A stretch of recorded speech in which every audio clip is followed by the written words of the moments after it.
Jangan lupa teman, tekan tombol subscribe-nya dan tekan juga loncengnya.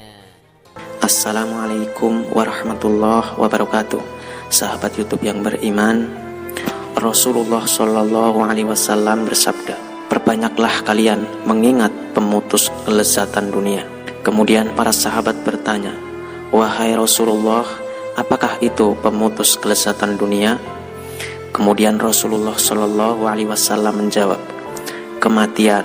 Hadis riwayat Al-Baihaqi dalam Syu'abul Iman, hadis dari sahabat Abu Hurairah. Seandainya kematian merupakan tempat peristirahatan yang tenang dari seluruh keluh kesah hidup manusia di dunia, niscaya kematian merupakan suatu kabar gembira yang dinanti-nantikan bagi setiap insan. Akan tetapi kenyataannya berbeda. Setelah kematian itu ada pertanggungjawaban dan ada kehidupan. Betapa banyak berita kematian yang sampai di telinga kita, mungkin mengabarkan bahwa tetangga kita, kerabat kita, saudara kita, atau teman kita telah meninggal dunia menghadap Allah Ta'ala. Akan tetapi betapa sedikit dari kita yang mampu mengambil pembelajaran dari kenyataan tersebut. Sahabatku, kita tidak memungkiri bahwa datangnya kematian itu adalah pasti. Allah Ta'ala telah berfirman, setiap jiwa pasti akan mengalami kematian, dan kelak pada hari kiamat sajalah balasan atas pahalamu akan disempurnakan. Barang siapa yang dijauhkan oleh Allah Ta'ala dari neraka dan dimasukkan oleh Allah Ta'ala ke dalam surga, sungguh dia adalah orang yang beruntung, sukses. Quran Surat Ali Imran 185. Allah Ta'ala juga telah berfirman, katakanlah wahai Muhammad, sesungguhnya kematian yang kalian lari darinya pasti akan mendatangi kalian. Kemudian kalian akan dikembalikan kepada Zat yang Maha mengetahui apa yang tersembunyi dan apa yang nampak. Kemudian Allah Ta'ala akan memberitahukan kepada kalian setiap amalan yang dahulu kalian pernah kerjakan. Quran Surat Al-Jumu'ah ayat 8. Sahabatku, kematian itu milik setiap manusia. Semuanya akan menjumpai kematian pada saatnya. Entah di belahan bumi manakah manusia itu berada, entah bagaimanapun keadaannya, laki-laki atau perempuankah, kaya atau miskinkah, tua atau mudakah, semuanya akan mati jika sudah tiba saatnya. Allah Ta'ala berfirman, dan bagi tiap-tiap jiwa sudah ditetapkan waktu kematiannya. Jika telah tiba waktu kematian, tidak akan bisa mereka mengundurkannya ataupun mempercepat, meskipun hanya sesaat. Quran Surat Al-A'raf ayat 34. Sahabatku, silahkan berlindung di tempat manapun, tempat yang sekiranya adalah tempat paling aman menjadi persembunyian. Mungkin kita bisa lari dari kejaran musuh, selamat dari kejaran binatang buas, lolos dari kepungan bencana alam. Namun, kematian itu tetap akan menjemput diri kita jika Allah Ta'ala sudah menetapkan. Semuanya akan berlanjut ke alam kubur, kemudian ke alam akhirat. Di sana ada pengadilan Allah Ta'ala yang maha adil. Semua manusia akan diadili untuk mempertanggungjawabkan setiap amalan yang dia perbuat. Allah Ta'ala berfirman, barang siapa yang berbuat kebaikan meskipun sekecil biji zarah, niscaya dia akan melihat hasilnya. Dan barang siapa yang berbuat keburukan meskipun sekecil biji zarah, niscaya dia akan melihat akibatnya. Quran Surat Al-Zalzalah 7-8.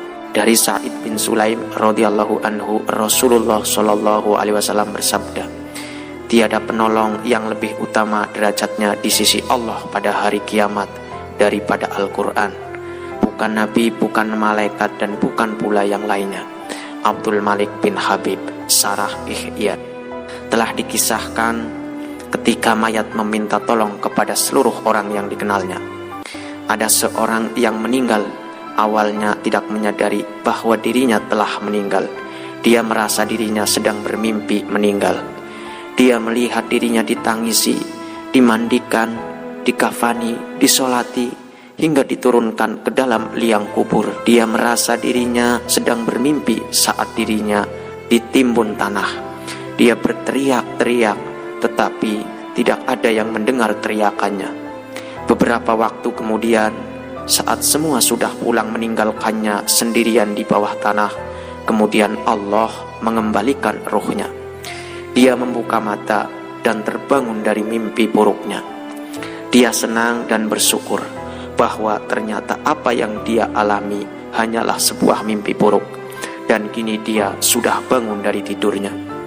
Kemudian dia meraba badannya yang hanya diselimuti kain sambil bertanya dan kaget, "Di mana bajuku? Kemana celanaku?" Lalu dia meraba sekelilingnya yang berupa tanah. "Di manakah aku? Tempat apa ini? Kenapa bau tanah dan lumpur?" Kemudian dia mulai menyadari bahwa dia ada di bawah tanah, dan sebenarnya apa yang dia alaminya bukanlah mimpi. Ya, dia sadar bahwa dirinya benar-benar telah meninggal. Berteriaklah dia sekeras-kerasnya, memanggil orang-orang terdekatnya, keluarganya yang dianggap bisa menyelamatkannya. Ibu, ayah, kakek, nenek, kakak, sahabat, tolong. Tidak ada seorang pun yang menjawabnya. Dia yang selama ini lupa kepada Allah pun ingat bahwa Allah adalah satu-satunya harapannya. Menangislah dia sambil meminta ampun. "Ya Allah, ya Allah, ampuni aku ya Allah." Dia berteriak dalam ketakutan yang luar biasa, yang belum pernah dirasakan sebelumnya sepanjang hidupnya. Jika dia orang baik, akan muncullah dua malaikat dengan wajah tersenyum dan akan mendudukkannya dan menenangkannya, menghiburnya dan melayaninya dengan pelayanan yang baik. Tetapi jika dia orang buruk, akan datang dua malaikat dengan wajah bengis yang akan menambah ketakutannya dan akan menyiksanya sesuai dengan keburukannya. Hanya amal perbuatannya lah yang bisa menolongnya. Ada 4 amalan yang dapat menerangi kuburan kita dan terhindar dari siksa kubur. Sebagaimana yang disebutkan oleh Abu Laits dalam kitabnya Tanbihul Ghafilin, beliau berkata, "Siapa yang ingin selamat dari siksa kubur, maka harus menjaga 4 amalan dan meninggalkan 4 amalan. Adapun 4 amalan yang harus dijaga adalah menjaga sholat 5 waktu, memperbanyak sedekah, banyak membaca Al-Quran, dan memperbanyak bertasbih. Dan 4 hal inilah yang dapat menerangi kubur dan meluaskannya. Sedangkan 4 hal yang harus ditinggalkan yaitu dusta, khianat, adu domba, menjaga kebersihan setelah kencing. Sebab Rasulullah SAW bersabda yang artinya, jika istinja membersihkan kemaluan setelah buang air kecil atau besar, jangan sampai ada sisanya, harus bersih dan tuntas. Pertolongan Al-Quran di alam kubur. Dari Sa'id bin Sulaim radhiyallahu anhu, Rasulullah SAW bersabda, tiada penolong yang lebih utama derajatnya di sisi Allah pada hari kiamat daripada Al-Quran, bukan nabi, bukan malaikat, dan bukan pula yang lain. Abdul Malik bin Habib, Sarah Ilhya. Al-Bazzar meriwayatkan dalam kitab La'ali Masmunah bahwa jika seseorang meninggal dunia, ketika orang-orang sibuk dengan kain kafan dan persiapan pengebumian di rumahnya, tiba-tiba seseorang yang sangat tampan berdiri di kepala mayat. Ketika kain kafan mulai dipakaikan, dia berada di antara dada dan kain kafan. Setelah dikuburkan dan orang-orang mulai meninggalkannya, datanglah 2 malaikat, yaitu malaikat Mungkar dan Nakir, yang berusaha memisahkan orang tampan itu dari mayat agar memudahkan tanya jawab. Tetapi si tampan itu berkata, "Ia adalah sahabat karibku, dalam keadaan bagaimanapun aku tidak akan meninggalkannya. Jika kalian ditugaskan untuk bertanya kepadanya, lakukanlah pekerjaan kalian. Aku tidak akan berpisah dari orang ini sehingga ia dimasukkan ke dalam surga. Lalu ia berpaling kepada sahabatnya dan berkata, Aku adalah Al-Quran yang terkadang kamu baca dengan suara keras dan terkadang dengan suara perlahan. Jangan khawatir, setelah menghadapi pertanyaan mungkar dan nakir ini, engkau tidak akan mengalami kesulitan. Setelah para malaikat itu selesai memberi pertanyaan, ia menghamparkan tempat tidur dan permadani sutera yang penuh dengan kasturi dari Mala'il A'la, himpunan fadilah amal. Allahu Akbar. Selalu saja ada getaran harus selepas membaca hadis ini. Getaran penuh pengharapan sekaligus kekhawatiran. Getaran harap karena tentu saja mengharapkan Al-Quran yang kita baca dapat menjadi pembela kita di hari yang tidak ada pembela. Sekaligus getaran takut kalau Al-Quran akan menuntut kita.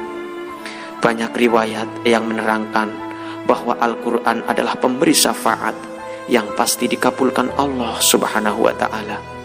Ya Allah, ampunilah dosa kami, dosa ibu bapak kami, keluarga kami, saudara kami, dan seluruh kaum muslimin. Ya Allah, jangan engkau cabut nyawa kami saat tubuh kami tak pantas berada di surgamu. Amin. Demikian, semoga bermanfaat. Lebih dan kurangnya mohon dimaafkan. Yang benar datangnya dari Allah Subhanahu wa ta'ala yang maha benar, dan yang salah, hilaf atau keliru itu datang dari saya pribadi sebagai manusia biasa yang tidak pernah luput dari salah, hilaf dan dosa. Akhirul kalam, billahi taufiq wal hidayah wal ridho wal inayah. Wassalamualaikum warahmatullahi wabarakatuh.